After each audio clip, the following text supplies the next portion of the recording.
पटना से बड़ी खबर सामने आ रही है। पटना में सोमवार दोपहर डाक बंगला चौराहे पर दफादार चौकीदार संघ के प्रदर्शन के दौरान हालात बिगड़ गए।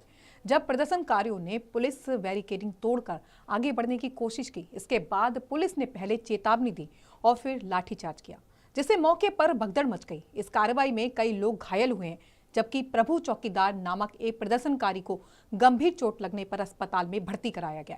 यह प्रदर्शन कारगिल चौक से शुरू होकर जेपी गोलंबर होते हुए डाक बंगला चौराहे तक पहुंचा। रिटायर दफादार चौकीदारों के बैनर तले आयोजित इस प्रदर्शन में आश्रितों को नौकरी में बहाली देने की मांग उठाई गई थी। अब इस मामले पर आरजेडी विधायक भाई वीरेंद्र ने क्या कहा, जरा सुनिए।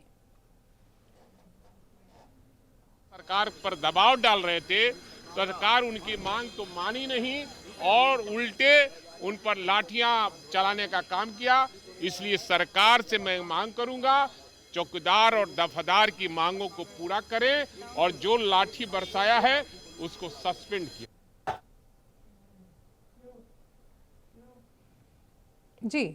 जी विवेक जी, क्या पुलिस ने प्रदर्शन को नियंत्रित करने में देर की या यह हिंसा अचानक भड़क गई?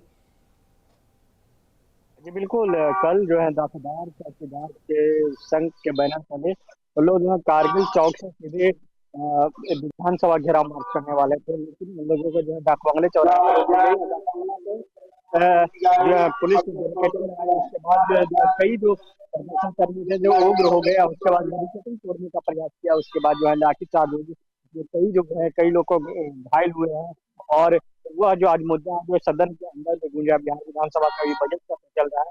बजट सत्र के अंदर जो है सदन की जैसी कार्रवाई शुरू हुई थी, विपक्ष के विधायकों ने सवाल उठाया कि दफादार चौकीदार के पर अत्याचार क्यों हो रही है, सरकार नहीं चलेगी, फिर कुछ नारेबाजी की। इसके बाद जो है मुख्यमंत्री नीतीश कुमार को खुद हस्तक्षेप करना पड़ा। जब संसदीय कार्य मंत्री बोलने के लिए शुरू हुए, लेकिन मुख्यमंत्री नीतीश कुमार उठे और कहे कि भाई आगे आप लोग की संख्या कितनी है, देखिए आप लोगों की संख्या 25 पर सिमट गया है, आने वाले समय में 0 पर सिमट जाएंगे।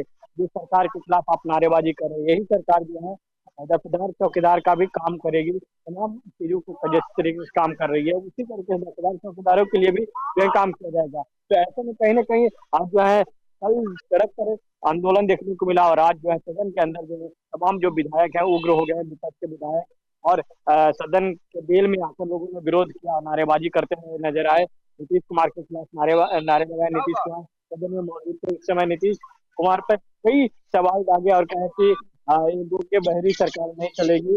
और तो उसके बाद जो तमाम बातों को लेकर मुख्यमंत्री नीतीश कुमार खुद खड़े हुए, तमाम चीजों को जो है कटाक्ष करते हुए कहे कि भाई कैसी चलेगी, हम लोग के पास जो है उनकी कह सकते हैं कि जुबान भी फिसली और कहा कि हम लोग के पास जो है 2002 संख्या है, यानी कि अभी एनडीए की देखा जाए तो बिहार में जो सरकार जो चल रही है उससे 202 सीट है, लेकिन 202 की जगह वो उन्होंने 2002 बोल दिया। कह सकते हैं जो जुबान फिसली है। लेकिन ऐसे में कहीं ना कहीं जो है दफादार चौकीदार जो है मांगों को लेकर जो कल जब पटना के सड़कों पर प्रदर्शन कर रहे थे, वह जो अब जो है सदन में भी आवाज जो है गूंजने लगे है और सदन के जो तमाम नेता है वह नेता जो है सीधे तौर पर जो जिसपे जिन्होंने लाठीचार्ज किया उन पर जो सस्पेंड करने की बात कर रहे हैं कि उनको सस्पेंड किया जाए। और ऐसे में आज जो है जो कुमार सिद्दीक है, बोध गया ऐसे विधायक आज सुनकर आते हैं आरजेडी के टिकट पर, उन्होंने मुद्दा को उठाया। उसके बाद जो है एक तरफ जो लोक जनशक्ति रामविलास के विधायक थे राजू तिवारी, उन्होंने भी सदन में खड़े होकर कहा कि हमारे नेता जो स्वर्गीय रामविलास पासवान थी वो दफादार चौकीदार के लिए हमेशा आगे रहते थे और दफादार चौकीदार के लिए जो है विपक्ष चिंता न करे, उनको जो है मानदेय भी सही समय पे मिलेगा और जो उनका जो नियम है उस नियम है उसको भी सरकार उस पर जो सरकार है वो विचार कर रही है और उनका क्या कुछ मांगे तमाम चीजों पर जो है अपने आप जो सरकार को अपना जो है ज्ञापन सौंपे, उसके बाद जो सरकार उस पर विचार करेगी। तो ऐसे में कहीं ना कहीं अभी कह सकते हैं कि बिहार में दफादार चौकीदार का जो मामला है पूरी तरीके से बिहार में जो है आज सदन में हावी देखने को मिला। जी आवाज सुन पा रहे हैं? जी जी। तो ये जो प्रदर्शन हुआ है, इसमें प्रदर्शनकारियों ने कोई पहले से कोई चेतावनी दी थी या चेतावनी को नजरअंदाज किया या पुलिस ने सीधे कार्रवाई कर दी इस मामले में? बिल्कुल, कोई भी अगर प्रदर्शन करते हैं तो पहले जो है डीएमसी और जो जिलाधिकारी है उनसे बाकायदा लेटर दी जाती है, उसके बाद जो है प्रदर्शन कर सकते हैं सड़क पर। और वो भी जो पटना के मेन फोर्स इलाका था वो कारगिल चौक से डाक बंगला चौराहा तक पहुंचे थे और इन लोग को विधानसभा में था।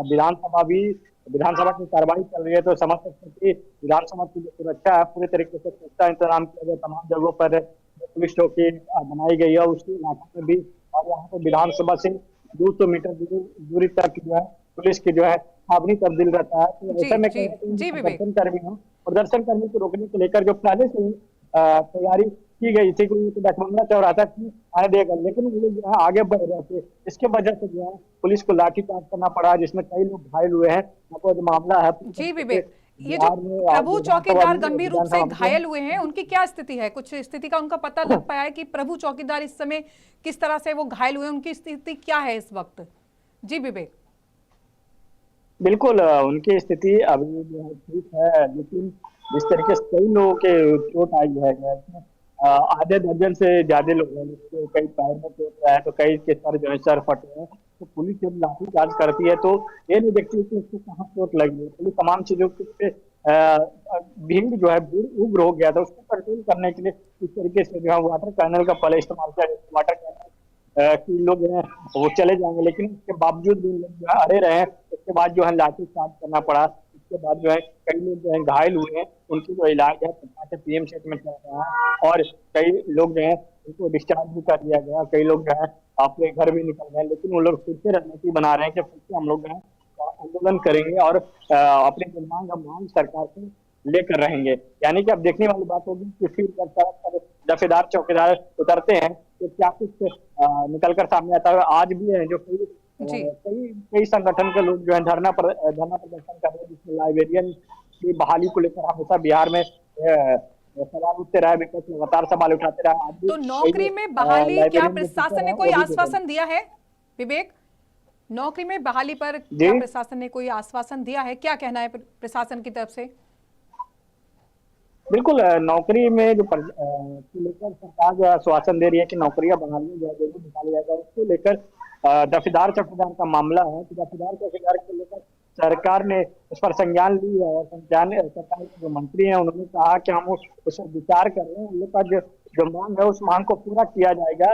अब उनकी कई ऐसी मांग है जो इस मांग को पूरा नहीं किया, जैसे किस तरीके से मानदेय उनका जो अभी 26,000 का कुछ रुपये मिलता है उसको बढ़ाकर इन लोग जो है 70,000 के करीब जो कह रहे हैं कि 70,000 हम लोग को किया जाए और हम लोग को परमानेंट किया जाए। और हमारे जो जिस तरीके से दादा परदादा से जैसे चलते आ रहा है उसी नियम को है कि लागू किया जाए। यानी आप देखते होंगे दफेदार चौकीदार में एक घर से अगर एक दफेदार है, पहले गाँव में प्रहरी होते थे, उसी तरीके एक दफेदार है तो उसके बेटे भी हैं, वो भी इसी उनको दी जाती है जगह। तो ऐसे में लेकर जो सरकार है उस नियम को हटा दिया है कि जो है उसका परीक्षा होगा, उसके बाद ही उनको है जो दफ्तरदार को आगे के जो प्रोत्साहन दिया जाएगा। लेकिन वो नियम हटाने के बाद जो है तमाम लोग जो है बेघर हो गए, उनके बच्चे जो लोग हैं परेशान है। तो ऐसे में कहीं ना कहीं इसी को लेकर जो है फिर से लोग मांग कर रहे हैं कि हमको जो पुरानी जो चीजें जिस तरीके से चल रही थी उसी तरीके से जो सरकार कायम रखे और उस पर जो है सरकार स्टैंड ले, नहीं तो आने वाले समय में हम लोग यहाँ प्रदर्शन करते रहेंगे। जी विवेक जी, आपका बहुत बहुत धन्यवाद इस पूरी जानकारी के लिए। आगे के अपडेट हम आपसे लेते रहेंगे। जी।